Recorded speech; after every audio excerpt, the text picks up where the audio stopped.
Ricardo Monreal elevó sus plegarias en favor de Jade Kolpolemsky, quien apoya la candidatura de Luis Miguel Barbosa en las próximas elecciones del gobierno de Puebla, mientras que Monreal y un grupo de legisladores apoya al también senador Alejandro Armenta. Estamos ante una pugna que va más allá de una elección local.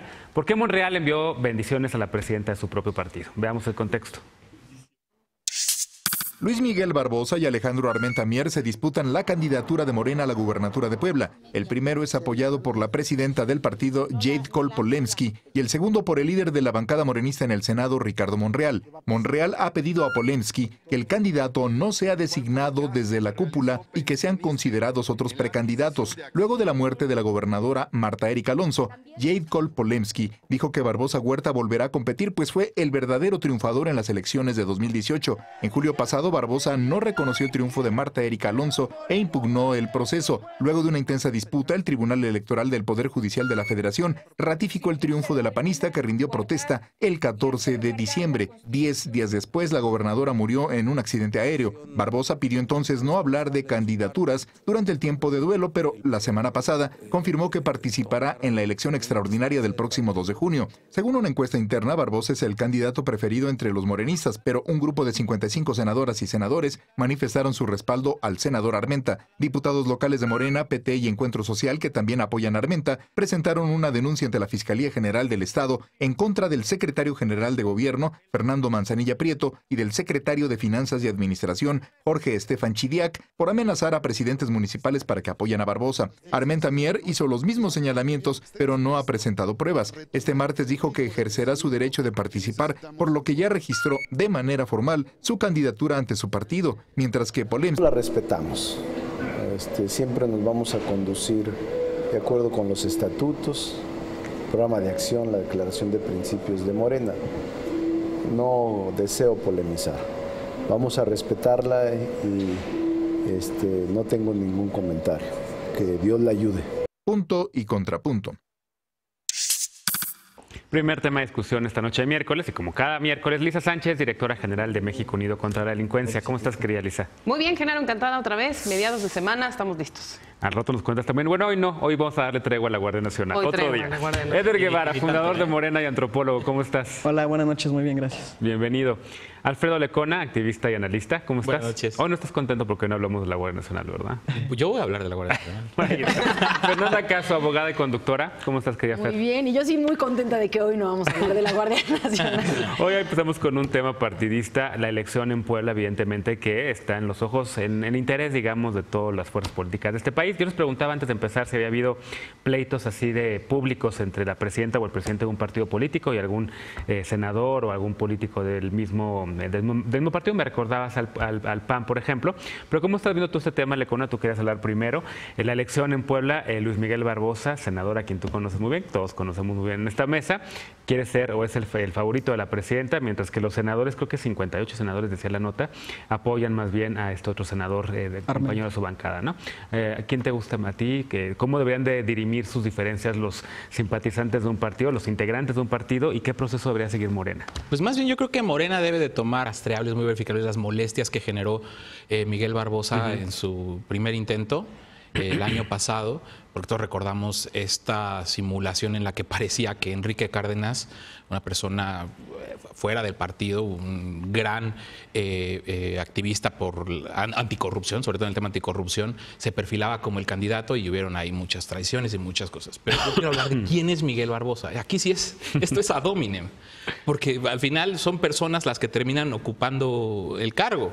Miguel Barbosa, el corrupto, que cuando tuvo su gestión en el Senado, en 2014-2015, es el responsable de la opacidad de 1.212 millones de pesos. O sea, 1.212 millones de pesos, que es el 30% más o menos del presupuesto del Senado destinado a la bancada y que pues, sencillamente desaparecieron. En ese momento era el PRD. Del PRD, exactamente, como perredista. Era el turno del PRD para ser presidente. 58.3 millones de pesos gastados en tecnologías con contratos dudosos, estos que tanto se critican y que y ahora ha prohibido la 4T en la Administración Pública Federal porque pues, en informática hay muchas fraudes atrás. Miguel Barbosa, el misógino, que dijo cuando Amnistía Internacional presentó su informe de tortura contra las mujeres por parte de policía y Fuerzas Armadas, que dijo que no había que ser tremendistas y le dijo incluso a las reporteras con quienes comentaba el informe que alzaran la mano. A ver, alcen la mano aquí alguien si ha sido torturada,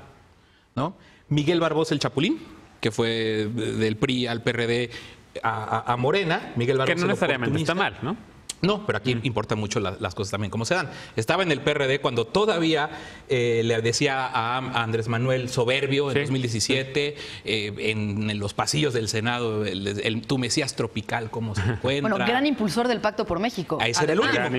Cercanísimo al gobierno de Enrique Peña Nieto, mientras Barbosa, él era el presidente del Senado, ¿no? Esa era la última. El periodo llamado neoliberal. El periodo neoliberal, de las reformas neoliberales. De la gran noche neoliberal. De las 13, salvo la energética, donde el neoliberal. PRD mostró oposición en el Senado, las otras reformas estructurales operadas por el PRD en el Senado, cuyo coordinador en todo momento fue Miguel Barbosa y concentró todo el poder del PRD hasta en el momento en el que lo reventó y se pasaron a las filas del PT en la primera bancada PT Morena. O sea, bueno, hay varias razones ad hominem por las cuales no te gusta Barbosa, ¿no? A ti y a muchos otros. Yo podría también mencionar unas más. Pero vamos a dar la oportunidad a Eder de que nos diga por qué Barbosa sí. Y me faltó Jade Cole. Más que Barbosa, en realidad en Puebla hay ahorita 3 personas que han manifestado su interés en participar. Miguel Barbosa, el senador Armenta y Abraham Quirós, que ya fue candidato en algún momento a la gubernatura también por Morena. Hay tiempos, hay mecanismos de selección de la candidatura.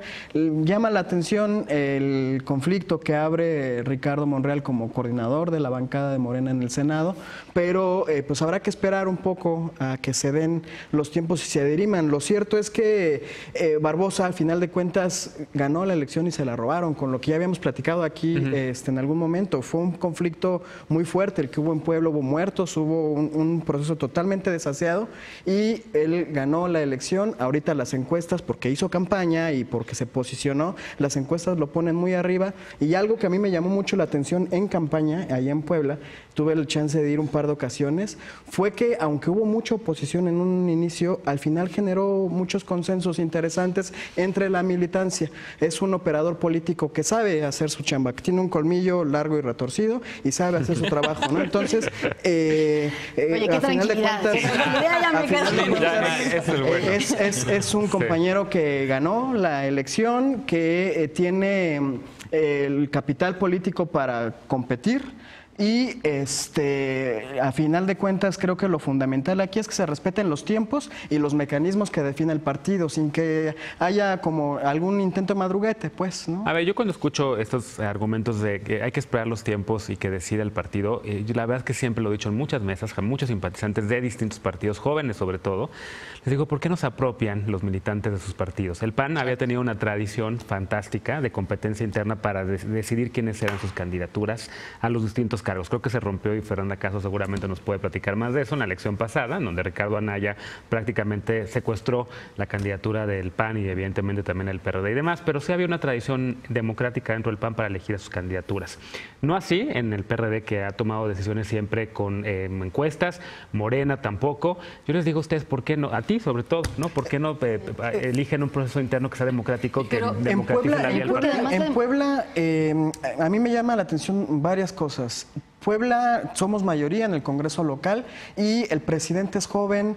Hay una compañera, Vianey García, que no es joven, es un cuadro feminista que tiene presidencia de comisión, ¿no? Muy interesante. Claudia, que es la alcaldesa de la capital. O sea, la verdad es que en Puebla hubo un proceso muy incluyente de la militancia fundadora del partido y sobre todo las nuevas generaciones. ¿Y por qué esos son los candidatos? Pues porque son... Creo que también tenemos que replantear el concepto de la democracia interna de los partidos. Durante muchos años nos funcionó la lógica de la militancia partidista, que creo que hoy ya no es suficiente, ¿no? Nos quejamos muchísimo del nivel de nuestros funcionarios, de nuestros legisladores, de la calidad de la boleta, ¿no? Que aparece frente a nosotros las opciones, pero difícilmente criticamos estos procesos de selección de candidatos o se busca que la población pueda participar en ellos. El caso de Puebla es paradigmático, ¿no? Porque se trata de un estado en el que el candidato que Morena ponga va a ser el gobernador del estado. Sí. Por la popularidad. No hay más, por la popularidad, ¿no? Uh-huh. Y es probable que la población llegue y se encuentre con una boleta en la que está Miguel Barbosa o el PRI, el PAN y otros partidos a los que ya han repudiado, por los que no van a votar, y vayan a votar por quien sea que Morena ponga. Entonces estamos hablando de que quien Jade Cole decida, es una alternativa, se va a convertir en el gobernador de Puebla, ¿no? Bueno, pero no lo hablo específicamente de Morena, es lo que pasa en el país con nuestros partidos. Tienen un poder extraordinario. No, pero es que tienen un poder extraordinario sin ninguna representación popular, ¿no? O sea, finalmente los partidos políticos, nadie vota por ellos son los que postulan a los candidatos, pero el peso debería estar en los funcionarios electos y en la población. Se tiene que encontrar la forma de abrir los procesos partidistas para la selección de los candidatos. No se puede hablar de democracia cuando todas las alternativas que te dan son malas. Sí. ¿No? Déjame darle la palabra a nuestra querida Lisa también para escucharla, ¿no? Que ella quería hablar de la Guardia Nacional. Yo quiero preguntarles a todos qué opinan de la Guardia Nacional. En Puebla.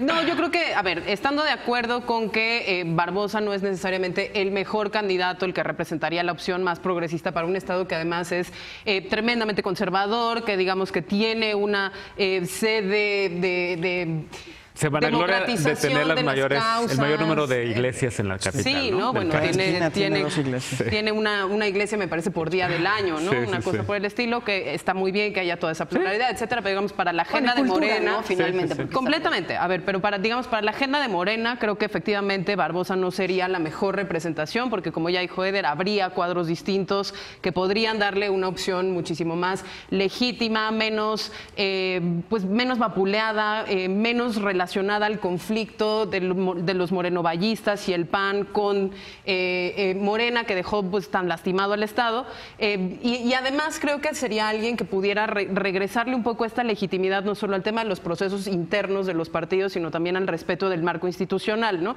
Recordemos que de la elección de Puebla no solo salieron lastimados estos dos partidos y sus correspondientes candidatos, sino también la legitimidad del tribunal, la legitimidad del órgano que realiza las elecciones, la legitimidad de los procesos per se democráticos, cuando sabíamos que sí había una mayoría de preferencia de los votantes por la opción de Morena y de todos modos operó una elección de Estado, etcétera, etcétera. Pero más allá del candidato, volver de nuevo al tema de la institucionalidad. Y ahí es lo que me parece un poco triste de este pleito entre Jade Cole y los senadores, que parece que siguen sin ver que esa parte de esa conflictividad y esa erosión institucional sí juega parte del hartazgo de la sociedad que llevó al proyecto de Morena a tener grandes mayorías en todos los congresos y a nivel nacional también, ¿no? O sea, y parece que es lo que más da coraje. Fíjate que en eso yo no estoy de acuerdo, porque creo que justo las diferencias internas de un partido hablan de su democracia, hablan de su libertad interna. Estábamos acostumbrados a este PRI en el que nunca pasaba nada, todos los conflictos eran... Pero no es la ausencia del conflicto, es hacia sí me gusta ver que se peleen públicamente y que no estén de acuerdo y que sepamos por qué no están de acuerdo. Sí, pero suena, es el tema, fíjate que en la palestra pública suena que hay un candidato que se aferra, ¿no? A no perder esa candidatura por el desaseo de la misma elección, si gustan, pero se ve hacia afuera como alguien que no se va a dejar de aferrar a la posibilidad de ser el gobernador de Puebla. Cuando yo creo que esos pleitos deberían hacerse, pero con el objetivo de decir qué le conviene más en el largo plazo a la vida democrática del Estado, a la vida democrática del partido, a la vida democrática del país, a la percepción pública de transparencia, de rectificación, de es que aquí se abrió una oportunidad, digo, lamentablemente por la tragedia de Rafael Moreno Valle y Marta Erika Alonso, se abrió una oportunidad de que si ya se rompieron muchos pactos, porque eso es lo que realmente subyace, muchos pactos del morenovallismo se rompieron con esa muerte trágica. Esto lo sabemos, a muchos niveles sacudió la vida política, y creo que en este punto sí hubiera sido muy sano que si una presidenta de partido como Jade Cole Polensky fuera una persona muy distinta a la que es, hubiera abierto la posibilidad de que salieran nuevos, se visibilizaran los cuadros que sí son democráticos, que sí están dentro de Morena, que sí están en Puebla, y no este tipo de declaraciones de imposición, porque esa es la forma de operar de Jade Cole. Morelos destrozó Morelos para poder hacer lo que ella quiso, y al final la tradición de Cuauhtémoc Blanco y demás, pero es que vuelvo a decir, de una forma impresionante. Un pleito de cúpulas por quién pone al candidato, ¿no? Me parece increíble el caso, por ejemplo, de Alexandria Ocasio-Cortez, ¿no? Una chava de 29 años que decide retar al diputado que llevaba toda la vida en Nueva York, se inscribe a una primaria en el Partido Demócrata, y su función es ir a tocar las casas, no la de los militantes, y se dejó la de los ciudadanos, literal, para que fueran a votar a la elección interna del Partido Demócrata, y así consiguió la nominación, en un caso muy similar, en el que quien ganara ese distrito en linterna demócrata iba a ser diputado, porque finalmente ese distrito es demócrata históricamente, ¿no? En México no tenemos, los partidos no son esas plataformas ciudadanas en las que cualquier persona puede llegar y registrarse y decir yo quiero ser el candidato a gobernador de Morena o del PAN o del PRI, que permiten oxigenar. Pero, sí, ni siquiera le da la oportunidad a sus militantes de poder... Digamos, si ni siquiera a sus militantes, los ciudadanos. A cualquier ciudadano. Eso es falso.